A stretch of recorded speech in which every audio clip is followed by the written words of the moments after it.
Hi, welcome to the Market Alert for Wednesday, the 17th of February 2016. And yesterday, the volatility dropping off slightly following Monday's no trade. Well, the market obviously made its own market. That's what they do these days in the absence of real traders. And the market moving higher, and then the volatility levels dropping nicely to give direction and some good trades. And this is the perfect volatility actually that we saw during yesterday, which has returned to the market at the moment. And I think we've probably got another couple of weeks before we start to see this increase once more back to the downside. So yesterday, just before the quiet session, we had a buy signal. The market then trading through this, driving through the psychological level here, which was 16,000, just move there, 16,100.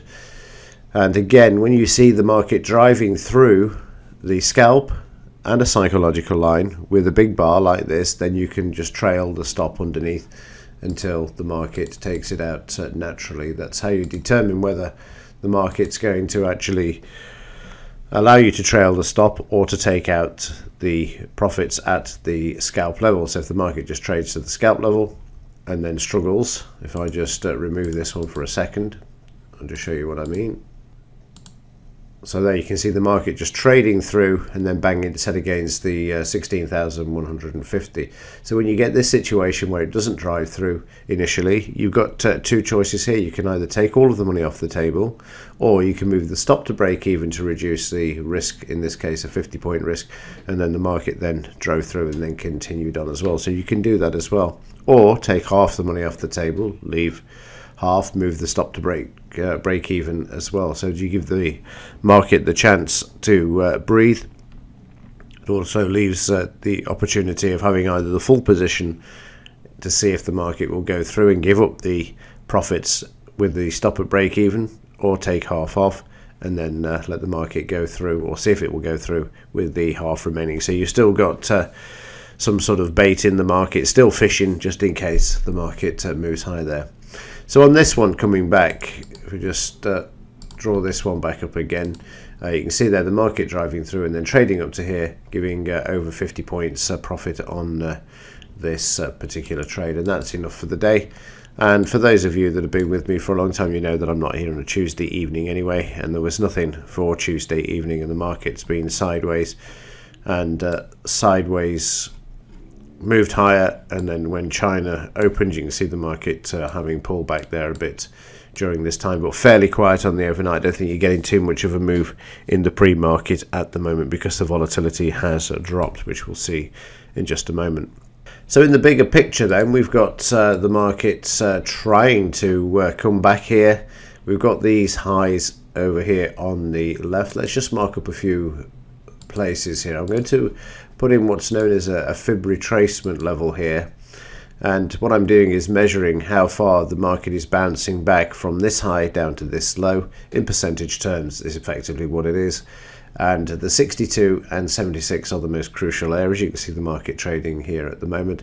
Watch the 16,268 level. Should the market move higher, it needs to take this out. And then if it does, watch these levels here also. We have a dead cat bounce in progress at the moment.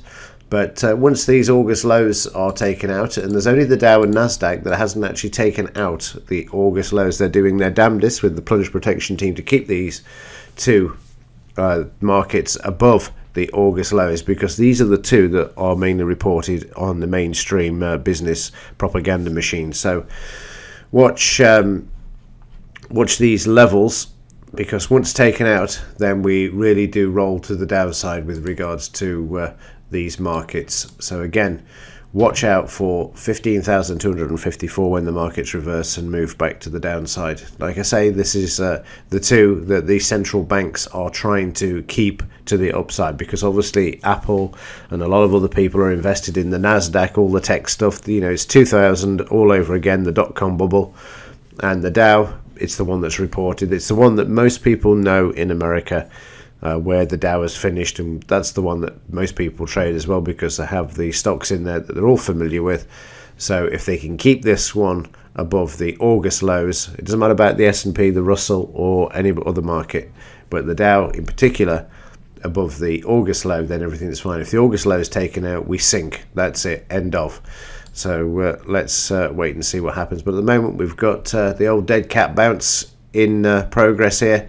And if we get to these highs here, then it's just a matter of tucking underneath these daily bars to take advantage of the downside, in my opinion. So we'll see how that pans out during today, tomorrow, and Friday. News-wise, what have we got today? I've not had a look yet. Move to the afternoon, 2:15 capacity utilization. Oh, great. We've got the FOMC meeting tonight at 7 p.m. They'll be wheeling Yellen out to see what she's got to say. So you don't want to be in the market when she's speaking at 7 p.m. So stand aside. Might get a move beforehand, though. And no doubt probably to the upside as well, as central bankers now have become the mouthpiece for the equity markets and also the saviour, saving the people and the bankers on Wall Street to make sure that they can continue to drive their Ferraris and whatever, and make sure they get their bonuses. Speaking of which, $5 billion this year has just been paid out to the bankers. Not that I have a problem with bonuses, actually. What I have a problem with is the fact that it's taxpayers' money that's being used to create a bubble in order to pay it. But let's not go down that road. Let's see, implied volatility first, 2102. See, this has dropped off quite sharply, which is why we've seen some nice moves in the daily Dow, in the intraday Dow, I should say. And it would be nice if it stayed around this level for the remainder of the week, just to have a few nice moves of 50 or 60 points. And then March, I'm expecting a lot of volatility in March, because we've got an FOMC meeting from Yellen where she's going to decide what she's going to do on rates again. Now, the poor woman's painted herself into a corner, in my opinion, because if she increases rates, the market's not going to accept it. And if she has to reduce rates or keep them unchanged with some sort of bravado and credibility saving and saying no, we can't do anything at the moment, whatever, the market's not going to buy it anyway. So I expect the volatility return a couple of days after she's delivered her next FOMC speech, which is every quarter. It's live, you can actually watch it. So again, let's wait and see what happens there, but no credibility for any central banker anymore. And this is the problem they've got. They're losing credibility. And as Jim Rogers, a veteran trader and multi-billionaire who has made all of his own money through market analysis through, I don't know, blimey, from the 1960s onwards. Used to be a partner with George Soros with the Quantum Fund, left and went on to be a multi-billionaire himself. As he says there, central banks don't know what they are doing. And that's great to see that the likes of these legends also say exactly the same. They don't know what they're doing. They're academics, and you know, they're doing everything from a textbook. It doesn't work. And as I said earlier, and Jim Rogers is also saying as well, they're just looking after their friends on Wall Street. Everything's too big to fail when it should fail. And had the banks failed in 2008, then we wouldn't be in the mess we're in now. They should have gone bust, and we should have had a clean out, but we didn't.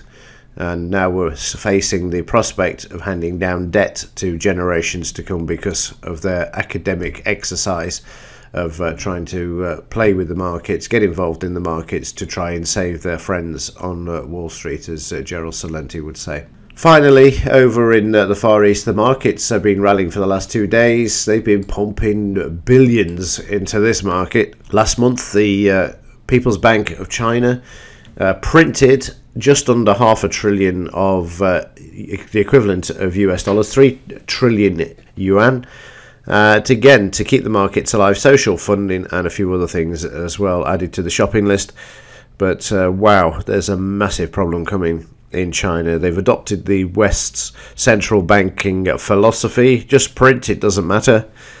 Somebody else can pay the debt later on down the line. I just don't want this thing collapsing on during my watch. So the whole thing's a mess, and it isn't going to be long before this lot comes tumbling down. It's not sustainable, and if you think 2008 was bad, you haven't seen nothing yet when it starts to actually unravel.